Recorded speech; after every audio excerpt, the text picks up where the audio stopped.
Dr. Mark Changizi here with your Science Moment. Today I'm going to talk about how movements move on their own. There's no central community pointing it in a particular direction. There's no ability even for the leaders to necessarily direct it. There's one great example this week is how the mask mandates on airplanes have collapsed everywhere. And there's video after video of these folks screaming and just exhilarated, happy when the pilots or the flight attendants announced you don't have to wear masks any longer. And so a lot of people are asking, why is it that in the United States and much of the world, the left ended up pushing so strongly, obviously impossible to stop the aerosols mechanisms like masks? Why would they die on this hill? Now that question it comes up in many different areas in politics. Why is this particular group dying on this particular area, pushing this particular thing? And who made this decision for them to do that? And that's often what people tend to think, that there's some decision maker in the community, one's opposition or one's own side, and there's not a decision maker.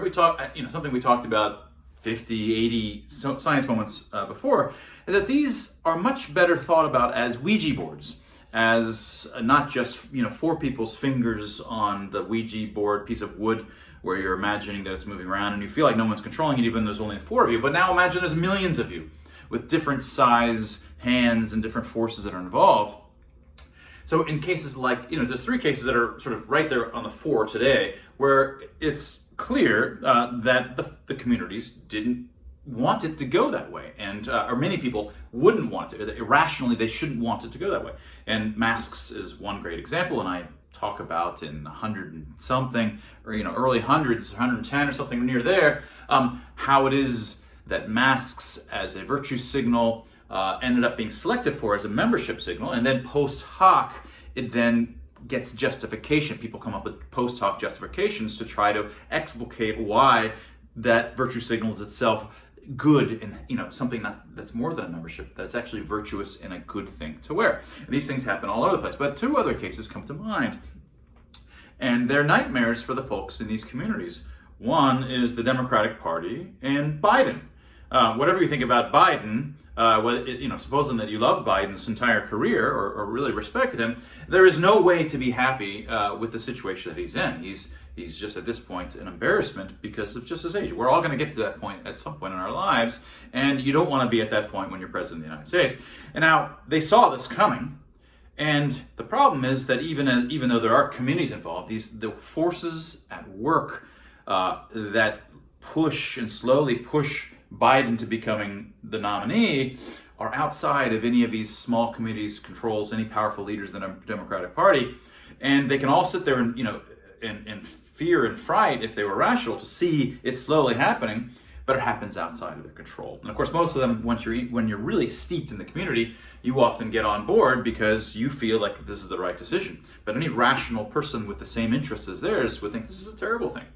And the same is true for the trans community. The trans community ought to be, and many within the community are appalled at the idea that the trans community is now being attacked over invasion of women's sports.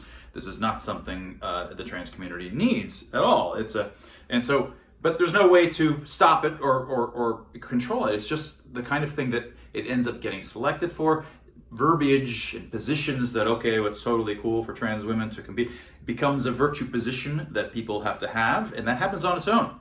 It becomes a membership signal, and then people start arguing why it's totally good and not at all unfair. How could you possibly think it's unfair? These things end up happening on their own, like a weird machine that's bigger than any individual. It's a community-sized machine, and it happens on its own, to the shock and appall of those people that were in the community that aren't yet, that aren't caught up in that particular new narrative. Most of the movements that we're involved in every day, from fashion to local politics to who is hated by whether it's Michael Jackson we hate today and somebody else we loved, all of these things happen at scales that are way above the levels of any individual or any individual group. And you can't start parsing or understanding what's going on around you if you keep on imagining that there are individuals who are doing this themselves, or groups that are doing themselves.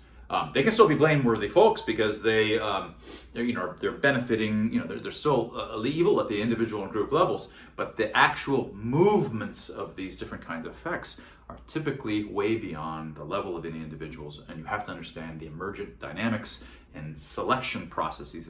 That means evolutionary processes that are involved when you have large numbers of teeming individuals that are smart, and selection through time as memes and different kinds of ideas cross-pollinate and so forth. These are things that we at FreeX are trying to get folks to understand so you can attack and understand both the value of free expression, the dangers of censorship, and the dangers of not understanding how these things work, so that you start to become a conspiracy theorist and you think they're all out to get you. This was all planned, rather than seeing it for what it is, as a kind of moral panic that happens very organically and naturally. And as we've talked about earlier, doesn't take away one's ability to blame others. Remember, as we talked about, Hitler drank the Kool-Aid. That doesn't mean that just because he's part of a moral panic and part of these larger forces, he's getting buffeted around by the forces much more than he's even directing them. He's getting buffeted around. But that is what evil at the societal level is all about. And that was your science moment.